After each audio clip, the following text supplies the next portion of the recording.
Olá, tudo bom com vocês? Eu sou o professor Carlos Eduardo e acompanharei vocês nas aulas de matemática e suas tecnologias. E na aula de hoje falaremos sobre como a ciência afeta nossas vidas. Você já ouviu falar sobre isso? Já parou para pensar? Vamos lá?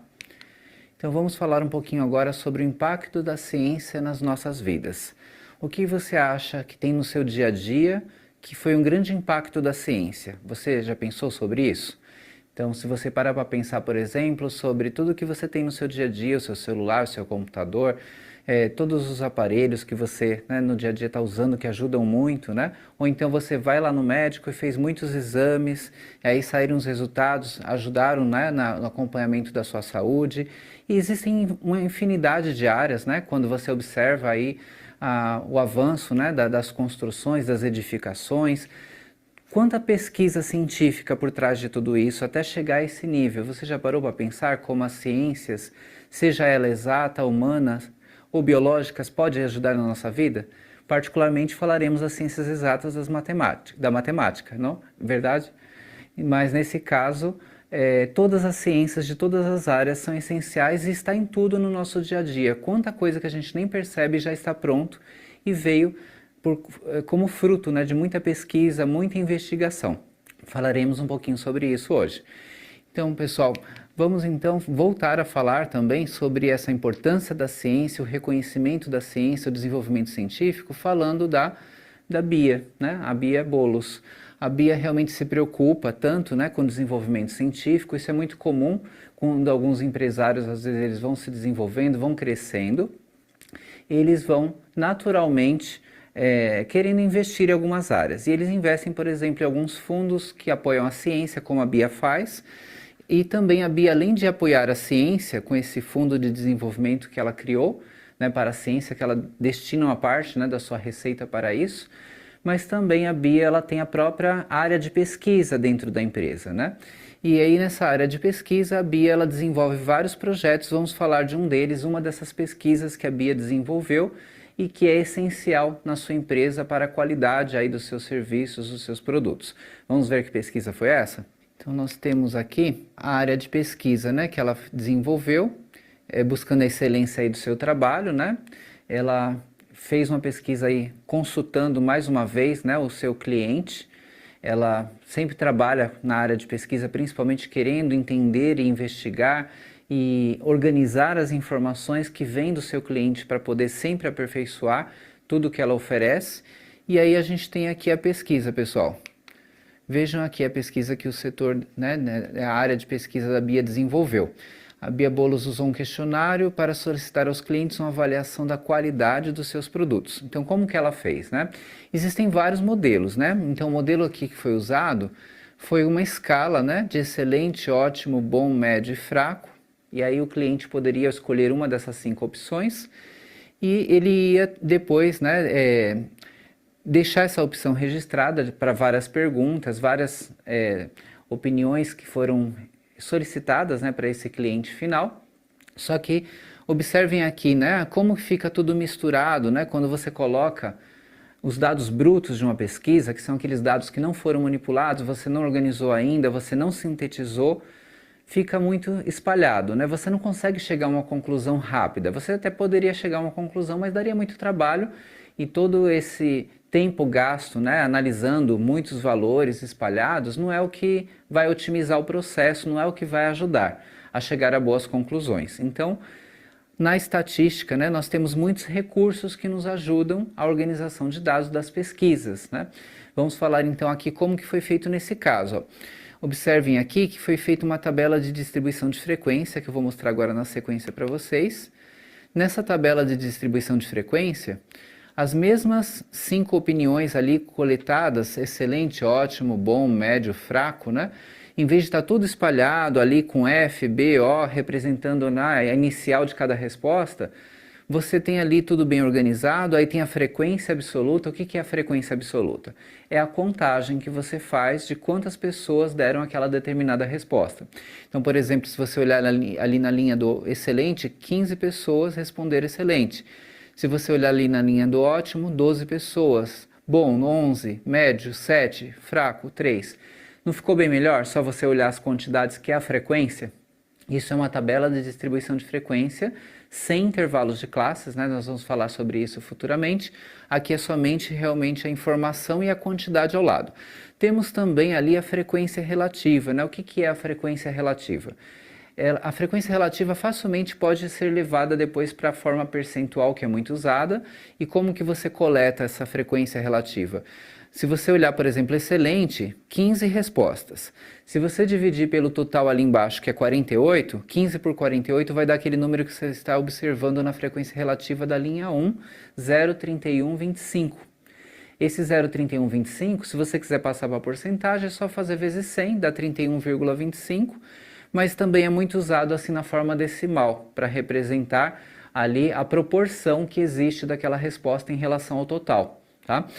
Então, na estatística é comum trabalhar ou com porcentagem ou com decimais. Quando você trabalha com os decimais, 0,3125, em vez de você considerar 100% como sendo total, como você faz na porcentagem, você considera o total como sendo 1. Então, 0,3125 ele é uma quantidade, né, bem significativa do 1, né, porque está chegando quase na metade, que seria 0,5. Tá? Então, você tem como analisar também na forma decimal e ver se aquela resposta ela teve uma proporção elevada em relação às demais, se muitos ou poucos escolheram aquela determinada resposta. Então, a forma de análise também não é só olhar as quantidades, mas olhar essa questão da proporção, que pode estar em porcentagem ou não. Nessa tabela ali, a frequência relativa não está em porcentagem, mas se você quisesse migrar para porcentagem, seria tranquilo, é só fazer vezes 100, tá? Então, é uma tabela prática, vocês perceberam a vantagem, né? Se você olha os dados todos espalhados, você fica até perdido muitas vezes. Aqui ainda nem eram tantas informações, existem pesquisas com muito mais informações, e aí se você não tem uma tabela ali sintetizando, especialmente uma tabela de distribuição de frequências, que já dá as quantidades ali bem organizadas, você não chega a boas conclusões práticas, porque a ideia é tomada de decisão, né, que vamos falar nas próximas aulas também, baseada nessas informações. Então aqui temos a pesquisa então finalizada pela equipe da Bia Bolos. Solta a vinheta do podcast, por favor.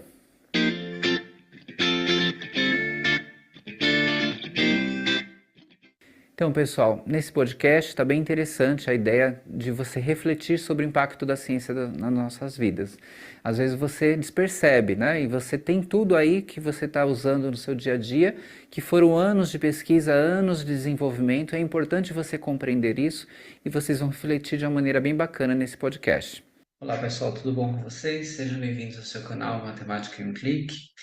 E no podcast de hoje eu trago para vocês o tema, o impacto da ciência em nossas vidas. Você já parou para pensar nesse tema? É um tema de grande importância. Quando a gente pensa, né, no impacto da ciência nas nossas vidas, tem sempre aí, né, a visão da ciência, principalmente voltada para a área da saúde, que esteve muito presente, principalmente nessa época de pandemia que passamos, mas também tem impacto da ciência como um todo, nas ciências exatas, humanas, biológicas, e falando particularmente aí das ciências exatas, né?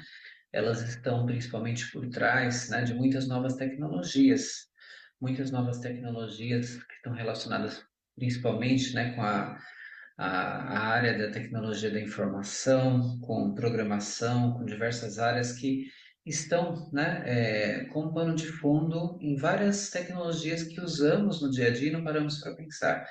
Por exemplo, quando a gente pensa na ciência exatas, né, que ajudou no desenvolvimento da ciência da computação, e aí você pensa em tudo que você usa hoje, o seu celular, que depende aí de uma programação que veio também inspirado em vários elementos da matemática, e você tem também aí, né, o seu computador pessoal, você tem qualquer aparelho, qualquer tecnologia, né, que depende aí de uma programação e que ajuda tanto, né, você no seu dia a dia está relacionado, né, com a matemática, que é uma ciência, só que uma ciência exata, né?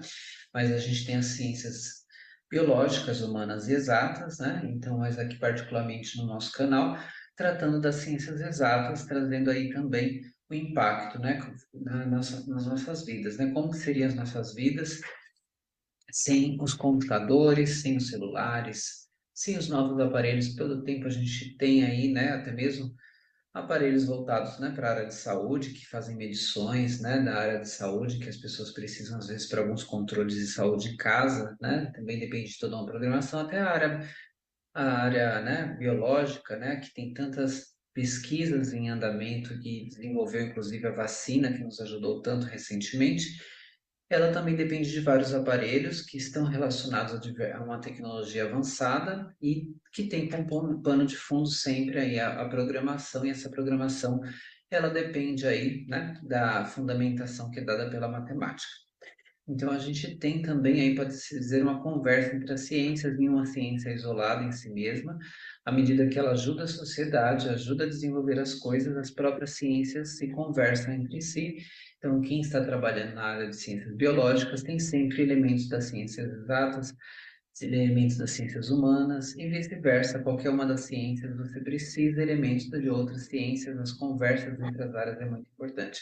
Então, a ciência realmente transformou as nossas vidas e aqui é o nosso podcast de hoje, para que vocês pudessem refletir um pouco e pensando numa perspectiva mais ampla de ciência, que vai além da ciência, que a gente sempre pensa em pesquisas na área de saúde, que é muito importante, é essencial, mas tem pesquisa em diversas áreas, pesquisas qualitativas, quantitativas, que vamos falar um pouquinho mais nos próximos podcasts.